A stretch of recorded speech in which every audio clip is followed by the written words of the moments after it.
Oto'da Fener Özel'den mutlu günler efendim. Bugünkü program konuğumuz Angel McCoughtry. Ayağının tozuyla geldi, check-up'a girdi ve oradan da buraya geldi. Gerçekten çok yorgun ve yoğun bir seyahat sonrası burada. Sevgili Defne Patır da bize yardımcı olacak. Hoş geldin diyelim öncelikli olarak. Welcome back diyelim. Angel'a. Çok yoğun bir sezon. Avrupa'da oynuyor. WNBA'de oynuyor. Seyahatler var arada. Koşturmacalar çok fazla. Nasıl kendini organize ediyor? You have a really hectic life because in the summer you're in the WNBA and in the normal season you have the Turkish League and the Euroleague. How do you organize yourself amongst all of these things? Well, it's all about getting the proper rest, eating right, and drinking a lot of water, you know. When you do those things, you love to already play basketball, and it does get hectic, your body gets tired, but if you prepare yourself and take care of your body, then you can continue to go on. Okay. Dinlenmek çok önemli, iyi beslenmek ve bol su içmek çok önemli. Kendine iyi baktığınız sürece zaten basketbolu da çok sevdiğiniz için bu şekilde organize ediyorum ben kendimi. Basketbola nasıl başladı peki? Nerede başladı? Hangi oyuncuları örnek aldı? Kimlerle çalıştı? How did you start playing basketball? Who were your idols? Who did you look up to when you first started? I started playing basketball at 8, and when I was young, the WNBA wasn't out yet. It came later when I was about 10 or 11.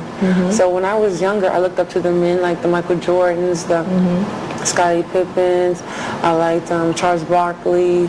I like Magic Johnson, those type players. But then when the WNBA did come, when I was 10 or 11, I liked Lisa Leslie, Dawn Staley, Ruthie Bolton, those are the greats. Cynthia Cooper, those type of players. 8 yaşında başlamış basketbol oynamaya. Ben ilk başladığımda WNBA henüz yoktu. 10-11 yaşlarımda başladı bayan basketbolu. O yüzden Michael Jordan, Magic Johnson, Charles Barkley gibi erkekleri örnek alıyordum. Ama WNBA 10-11 yaşlarında başlayınca Cynthia Cooper, Leslie Mills, Lisa Leslie, Dawn Staley, Ruthie Bolton. Shirley Swoops maybe. Yeah, Shirley Swoops. And a lot of people forget about Cheryl Miller. She was so good.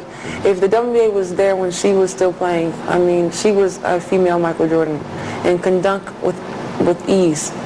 Evet, bayan Michael Jordan gibiydi diyor Shelley. Olsaydı o WNBA zamanında çok başarılı olurdu diyor. Peki eksik yönlerini geliştirmek için nasıl bir program uyguluyor? What do you do to make yourself better in the parts where you think you need improvement? Like how do you improve yourself? I work on my weaknesses. Yeah. And I continue to work on my strengths. I watch film and I listen to a lot of music.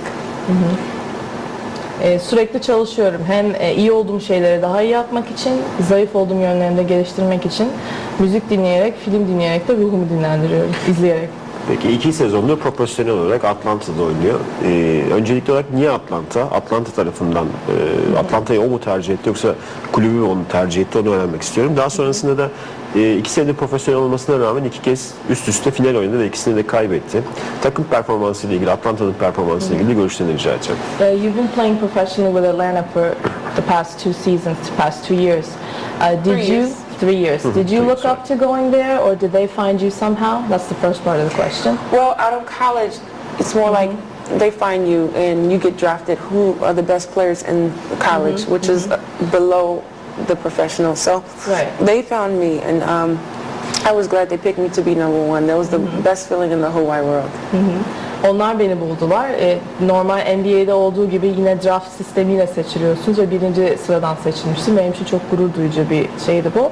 And how do you find the performance of your team? Because you guys played the finals twice and lost in the final, right?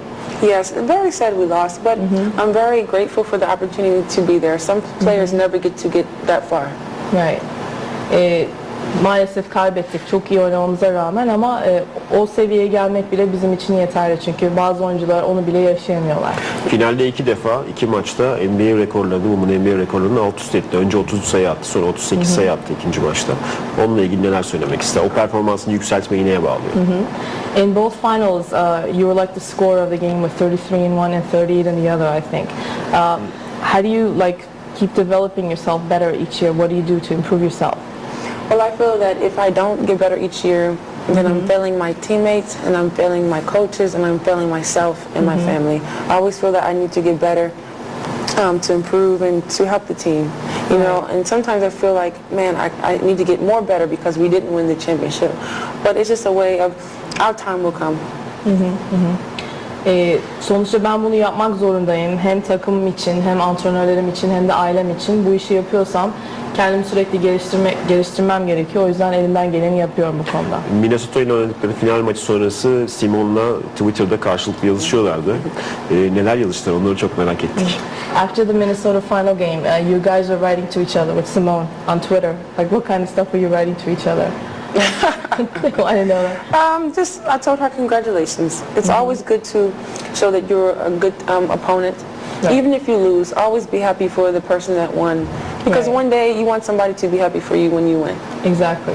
Genelde tebrik mesajlarıydı. Sonuçta kaybetsen de rakibine saygılı olmak zorundasın. O kazandı. Bir gün sen de kazanıp karşı taraf kaybedebilir. Sen de aynı şefkati beklersin karşıdan. Yeni koç, yeni oyuncular, 3 yeni transferi var Fenerbahçe'nin. Geçen sezon ortasında Fenerbahçe katılmıştı. Eski takımı Sopron'dan Avrupa'daki Zanet Amane de Fenerbahçe transfer oldu. Neler söylemek istiyor? This year we have a new coach, 3 new transfers, and one of them is from your old team, Sopron, Zantamane. What would you like to say about her? Oh, I love Zana, and I told her today when I saw her, I gave her a big hug, and I said, I'm glad you're here. You're going to have more fun here. It's a lot more things to do in Istanbul, and you're really going to love this program, and here she can really develop her game and get better. Onu burada olduğunu duyunca zaten çok sevindim. Bugün gördüğüm anda da hemen kucakladım ve burada çok mutlu olacağını söyledim. Çünkü hem oyun açısından hem de yaşam açısından İstanbul'da olmak ve Fenerbahçe'de olmak onun için çok iyi. Peki şimdi Türk basketbolu, Türk bayan basketbolu son yıllarda çok önemli oyuncuları getiriyor Türkiye'ye. Angel de onların en önemlilerinden bir tanesi. Türkiye'ye gelen oyuncuları nasıl, bu kadar oyuncunun rahat bir şekilde Türkiye'ye gelmesini nasıl karşılıyor? Neler umarak geliyor ve neler buluyor burada? In the past few years, a lot of big and successful women basketball players have been transferring to teams in Turkey. Why do you think this is, and what makes you guys come here, and does it meet your expectations when you do come here? Oh, of course. All the girls love Turkey because it's a very beautiful country, one. And two, it has very good competition. Some of the other places I've played, their leagues didn't have the great competition, so I felt like I wasn't getting better. But here in Turkey, the competition is great in Euroleague and Turkish League. So you're always getting better. Great country, great food, great people. Diğer kızlarla da konuşuyoruz sürekli. Hepsi Türkiye'yi ülke olarak çok seviyorlar. Ama basketbol adına baktığımızda en önemli nokta buradaki rekabet. Diğer ülkelerde bu kadar rekabet yaşayamıyorsunuz takımlarla. Bu rekabet olmadığı sürece de basketbol konusunda insan kendini geliştiremiyor. Ve bunun yanında müthiş insanlar da çok iyi, yemekler de çok güzel. Amerikan milli takımı Londra 2012'nin vizesini aldı. Olimpiyatlarda yer alacaklar. Angel de o takımın bir oyuncusu. Amerikan milli takımının şansını nasıl öngörüyor olimpiyatlarda? Önce onu soralım. Sonra da Türk milli takımının Avrupa ikinciliği var geçtiğimiz yaz aylarında. Turnuvayı takip edebildi mi? Takip edebildiyse de o takımda olan 4 tane çok önemli takım arkadaşı var. Neler söylemek ister? You guys qualified as the U.S. national team to go to the Olympics in 2012 in London. First of all, what would you like to say about that? How do you see your chance there?